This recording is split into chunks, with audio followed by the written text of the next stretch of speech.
Hello everyone, हमारे judicial updates में 4 case law इस बार नवंबर के लिए ऐड हुए हैं। उसका हम लोग शॉर्ट में रिवीजन करने वाले हैं ताकि एग्जाम डे पे आपको एक ग्लैंस मिल जाए केस लॉ का और इससे श्योरली आपके एग्जाम में हेल्प मिलेगा।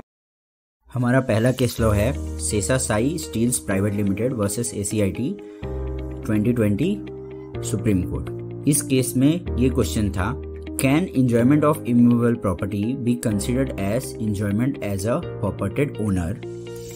Hence, any transaction which enables such enjoyment shall be treated as transfer of capital asset. आइए इस केस को डिटेल में देखते हैं। इस केस में क्या हुआ था, SSC ने बिल्डर के साथ एग्रीमेंट किया था कि वो उसके जमीन पे बिल्डिंग बनाएगा और उसके लिए उसने पोजीशन बिल्डर को ट्रांसफर किया, लेकिन बाद में उनके बीच में डिस्प्यूट हो गया। बाद में इन लोगों ने मेमोरेंडम ऑफ कॉम्प्रोमाइज बनाया और जो कंसिडरेशन है उसको 6.1 CR से रिड्यूस करके 5.73 किया और उसमें से 4.68 CR SSC को तुरंत मिल गया और बचा हुआ 1.05 CR को 7 पोस्ट डेटेड चेक्स के थ्रू बिल्डर ने पे किया। अब ये जो 7 चेक्स हैं उसमें से लास्ट 2 चेक्स तब मिलेगा SSC को जब वो डिस्चार्ज सर्टिफिकेट बिल्डर के लिए इशू कर देगा ताकि बिल्डर फ्लैट्स को आगे बेच सके। अब हम लोग देखते हैं इसके रिगार्डिंग ट्रांसफर का डेफिनेशन क्या बोलता है। तो as per section 247 transfer in relation to capital asset as per clause 6 covers any transaction which has the effect of transferring or enabling the enjoyment of any immovable property। और उसी का clause 2 बोलता है it includes extinguishment of any rights therein। अब supreme court ने इस case में substance over form को ध्यान में रखा।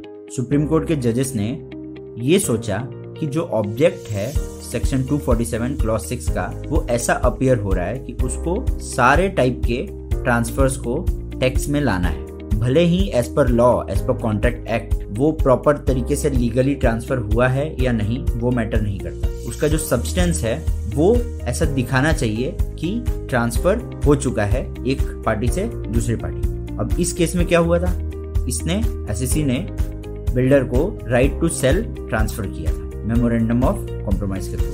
तो भले ही वो पूरी प्रॉपर्टी को डायरेक्टली ट्रांसफर नहीं कर रहा है लेकिन वो राइट टू सेल भी दे रहा है तो उसको भी हम ट्रांसफर ट्रीट करेंगे। और देखा जाए तो क्लॉज 2 भी बोलता है कि एक्सटिंग्विशमेंट ऑफ राइट्स, तो यहाँ पे जैसे ही वो डिस्चार्ज सर्टिफिकेट दे रहा है बिल्डर को वैसे ही उसका राइट एक्सटिंग्विश हो जा रहा है, इसका राइट खत्म हो जा रहा है, तो फिर उस क्लॉज में भी वो ट्रांसफर ही ट्रीट होगा। तो फाइनली सुप्रीम कोर्ट ने ये डिसीजन दिया कि जिस दिन लास्ट चेक उसको रिसीव हो जा रहा है और डिस्चार्ज सर्टिफिकेट वो दे रहा है उस दिन को हम लोग डेट ऑफ ट्रांसफर मानेंगे और अकॉर्डिंगली वैसे डेट के हिसाब से टैक्स लगेगा। The supreme court held that in this case the SSC's right in the said immovable property were extinguished on the receipt of last cheque as also that the compromise deed could be stated to a transaction which had the effect of transferring the immovable property in question. Accordingly, the transaction fell under 247 clause 2 and clause 6 of Income Tax Act 1961. Hence, it is transferred in relation to capital asset and capital gain tax liability will be attracted.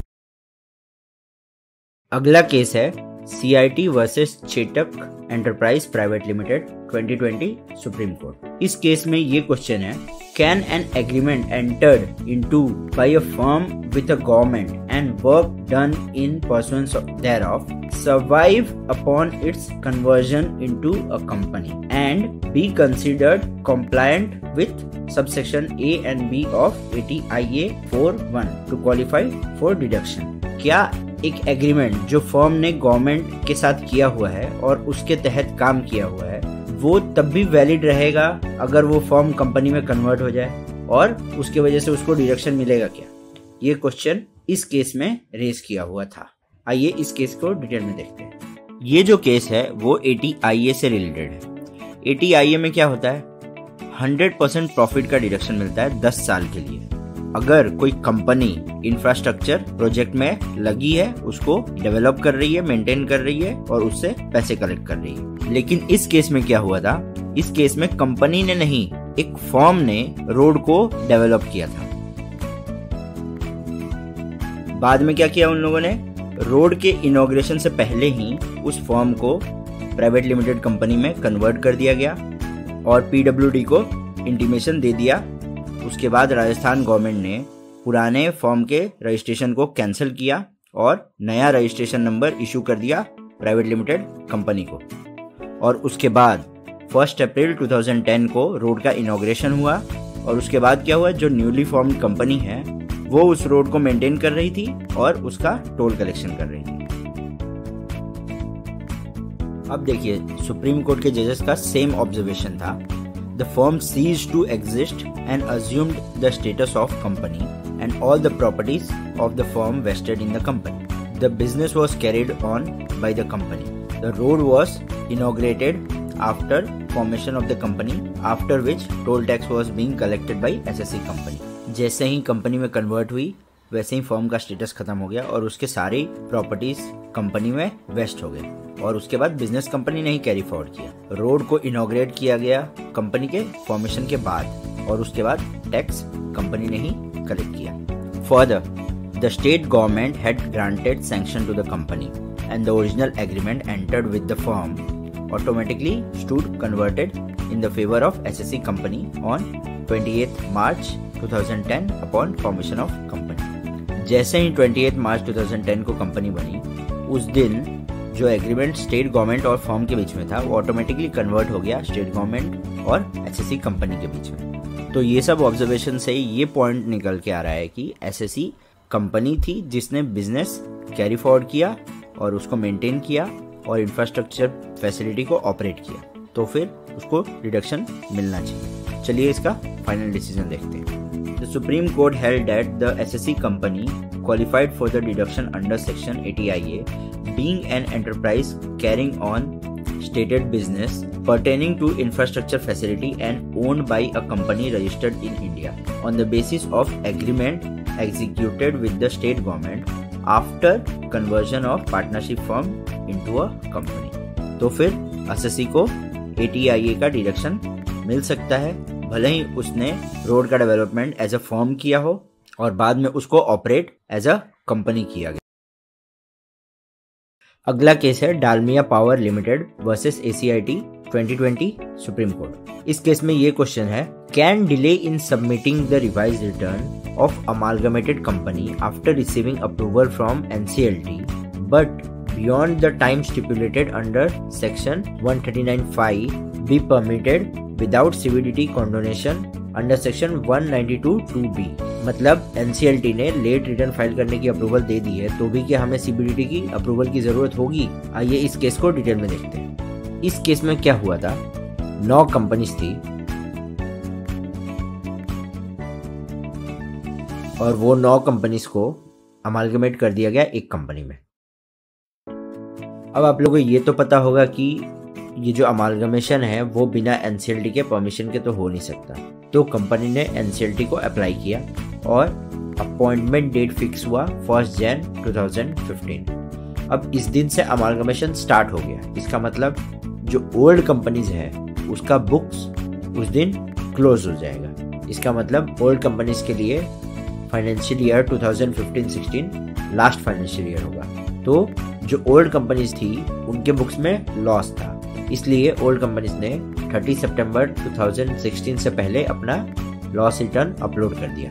लेकिन तब तक new company का books तो open ही रहेगा, तो new company ने temporary return due date को upload कर दिया था। अब NCLT ने जो अप्रूवल दिया स्कीम का वो 1 मई 2018 को दिया। उसके बाद न्यू कंपनी का बुक फाइनलाइज्ड हुआ और उसके बाद न्यू कंपनी ने अपना रिवाइज रिटर्न मैनुअली 27 नवंबर 2018 को फाइल कर दिया। अब इनकम टैक्स का क्या स्टैंड था? इनकम टैक्स बोल रहा था कि SSC ने CBDT से परमिशन नहीं लिया, इसलिए रिवाइज रिटर्न वैलिड नहीं माना जाएगा। Revise return after due date file किया गया तो CBDT से कंडोनेशन लेटर लेना पड़ता है, जो कि एसएससी ने नहीं लिया। अब केस हाई कोर्ट तक पहुंचा तो हाई कोर्ट ने फैसला एसएससी के फेवर में सुनाया। उसने इनकम टैक्स डिपार्टमेंट को डायरेक्शन दिया कि उनको रिवाइज रिटर्न एक्सेप्ट करना होगा क्योंकि वो एनसीएलटी के ऑर्डर के हिसाब से फाइल हुआ है। लेकिन डिपार्टमेंट फिर भी नहीं माना, वो सुप्रीम कोर्ट तक पहुंच गया। तो हम लोग सुप्रीम कोर्ट का ऑब्जर्वेशन देखते हैं। जो स्कीम था वो एनसीएलटी ने सैंक्शन किया था और एक स्टैट्यूटरी फोर्स बन गया ट्रांसफरर और ट्रांसफरी के बीच में, और डिपार्टमेंट के ऊपर भी वो एक स्टैट्यूटरी फोर्स है। क्यों? क्योंकि जब कंपनीज एक्ट के सेक्शन 230 सबसेक्शन 5 के अंदर उसको लेटर भेजा गया एनसीएलटी की तरफ से, तो डिपार्टमेंट ने कोई ऑब्जेक्शन रेज नहीं किया 30 डेज के अंदर। तो 30 सितंबर 2016 ड्यू डेट ओल्ड कंपनी के लिए था। न्यू कंपनी का एक्चुअल एग्जिस्टेंस 1 मई 2018 के बाद आया जब एनसीएलटी ने स्कीम को अप्रूव किया। हालांकि बुक्स तो कैरी फॉरवर्ड हो गए थे, लेकिन जब तक अप्रूवल ना आ जाए वो एक्चुअल अमालगमेशन हो चुका है ऐसा नहीं माना जाएगा। आइए हम लोग फाइनल डिसीजन देखते हैं। The supreme court held that in the view of section 171 the department was required to receive the revised return of income for assessment year 2016-17 and assess the income of the SSEs taking into the schemes of amalgamation as sanctioned by NCLT for the following reasons. A. Section 139(5) would not apply since the revised returns were not filed by the SSE on account of any omission or wrong statement in original returns. The delay was due to the time taken to obtain sanction of the scheme from NCLT. It was an impossibility for the SSE companies to file the revised return for assessment year 2016-17 before due date of March 31, 2018. Since NCLT passed the last order sanctioning the scheme only on April 22, 2018 and 1st May 2018, Section 1192B would not be applicable where the SSE has restructured its business and filed a revised return of income with the prior approval and sanction of NCLT without any objection of department. ये section 1192B किस लिए है? इस section में CBDT income tax authorities को power देता है कि कोई एग्जेम्पशन, रिफंड, डिडक्शन या कोई लॉस अलाउ कर सके एसएससी को after expiry of time limit to make such claims. तो सुप्रीम कोर्ट इस केस में बोलता है कि 1192B इसमें एप्लीकेबल नहीं है क्योंकि ये जो रिवाइज रिटर्न ऑफ इनकम हुआ है वो एनसीएलटी के अप्रूवल के साथ हुआ है और एनसीएलटी भी एक लीगल बॉडी है। और जहां तक सवाल है सेक्शन 139(5) का, वो इस केस में अप्लाई ही नहीं होगा क्योंकि वो तब अप्लाई होता है जब ओरिजिनल रिटर्न में कोई ओमिशन या रॉन्ग स्टेटमेंट चला गया है और एसएससी को रिवाइज रिटर्न करना है। पर यहाँ पे तो रिवाइज रिटर्न इसलिए हुआ क्योंकि एनसीएलटी के साथ जो प्रोसेस होता है सैंक्शन के लिए उसमें ज्यादा टाइम लग गया। तो फाइनल अप्रूवल के बगैर एसएससी कैसे रिटर्न फाइल कर सकता था असेसमेंट ईयर 2016-17 का, जबकि उसका अप्रूवल ही अप्रैल 22, 2018 और 1 मई 2018 को आया। तो फाइनली सुप्रीम कोर्ट का ये डिसीजन था कि उसका रिवाइज रिटर्न वैलिड है और एसएससी को लॉस क्लेम करने को मिल जाएगा। लास्ट केस जो नवंबर 2020 के लिए ऐड हुआ है वो है Genpact India private limited versus DCIT 2019 supreme court. इसमें क्या क्वेश्चन था? Is appellate remedy by way of appeal before CIT appeal under section 246A available to a company denying its liability to pay additional income tax at the rate 20% on distributed income under section 115 QA? ये buyback वाला section है। 115 QA में होता क्या है, अगर company buyback करती है तो वो इनडायरेक्टली अपना इनकम डिस्ट्रीब्यूट कर रही है तो उस पे उसको 20% एडिशनल टैक्स देना होता है just like dividend distribution tax. तो इस केस में इशू क्या है कि कंपनी अगर बोल रही है कि मेरे ऊपर 115 QA एप्लीकेबल नहीं है और वो 20% एडिशनल टैक्स पे नहीं करना चाह रही है, तो क्या उसके पास CIT अपील के पास जाने की रेमेडी है? इस केस में हुआ क्या था, उसने अपील के बजाय रिट पिटीशन फाइल कर दिया था हाई कोर्ट का। तो उसी की रिगार्डिंग ये क्वेश्चन है। ICI के नोट्स में बहुत लंबा चौड़ा नोट्स दिया हुआ है लेकिन ये केस इतना ज्यादा कॉम्प्लिकेटेड है नहीं। आइए देखते हैं। इस केस में जेनपैक्ट इंडिया प्राइवेट लिमिटेड ने क्या किया, दिल्ली हाई कोर्ट को अप्लाई किया बाईबैक के लिए। उसके बाद सितंबर 10, 2013 को दिल्ली हाई कोर्ट ने ये बाईबैक के अरेंजमेंट का अप्रूवल दे दिया। और उसके बेसिस पे जो एसएससी है कंपनी, उसने 7,50,000 शेयर्स 35,000 पर शेयर के रेट पे बाईबैक कर लिया और इसके वजह से कंपनी का total distribution 2,625 crore share holders के पास चला गया। अब कंपनी के मैनेजमेंट ने क्या किया, रिटर्न अपलोड कर दिया, उसमें ट्रांजैक्शन भी डिस्क्लोज किया बाईबैक वाला, लेकिन उस पे जो टैक्स आ रहा था जो डिस्ट्रीब्यूटेड इनकम पे, वो उन लोगों ने पे नहीं किया। उन लोगों का मानना ये था कि हमने तो हाई कोर्ट से परमिशन लेके बाईबैक किया, तो इसमें 115 QA एप्लीकेबल कैसे। अब इन लोगों को कौन बताए कि भाई था तो ये बाईबैक वाला ही डिस्ट्रीब्यूटेड इनकम ना, लेकिन खैर वो इस केस का मुद्दा नहीं है। अब इनके रिटर्न अपलोड करने के बाद इनकम टैक्स ने 143(2) इशू किया कि भाई तुमने टैक्स क्यों नहीं पे किया।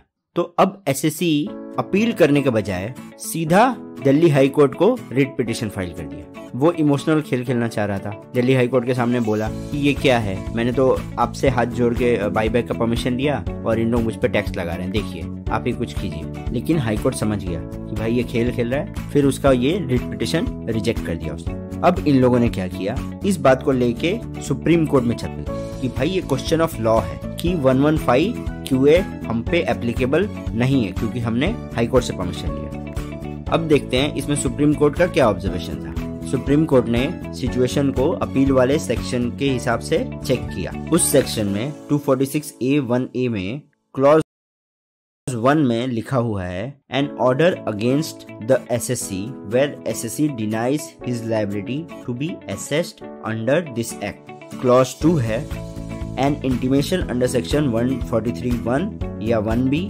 where SSC objects to making of assessments. Clause 3, an order of assessment under section 143(3) or 144 where SSC objects to the amount of income assessed or the amount of tax determined or to the amount of loss computed or to the status under which he is assessed.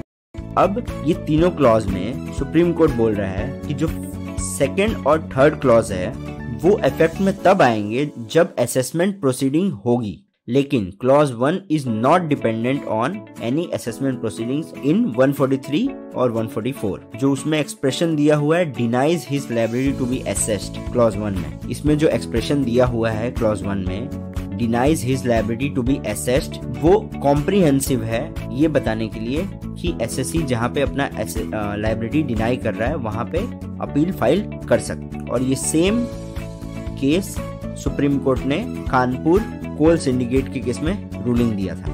The expression denies his liabilities to be assessed as held by supreme court in Kanpur coal syndicate is quite comprehensive to take in every case where SSC denies his liability to be assessed under this act. तो अब final decision देखते हैं। The supreme court held that any determination under section 115 QA, be it regarding quantification of liability or the question whether such company is liable or not, would fall within the ambit of first postulate referred to herein above. An order against the SSC where the SSC denies his liability to be assessed under this act, the computation and extent of liability determined under the provision of 115 QA would squarely get covered under the said expression. Accordingly, the appeal under section 246A to Commissioner Appeals would be maintainable against the determination of liability under section 115 QA. यहाँ supreme court ने clearly बोल दिया है कि जहाँ पे SSC deny कर रहा है अपने लायबिलिटी को, वहाँ पे वो 246A में अपील फाइल कर सकता है, भले ही वो क्वांटिफिकेशन ऑफ लायबिलिटी हो या तो ये क्वेश्चन हो कि कंपनी लायबल है या नहीं है। ये दोनों क्लॉज 1 में ही आएगा और उसके बेसिस पे वो 246A में अपील फाइल कर सकता है।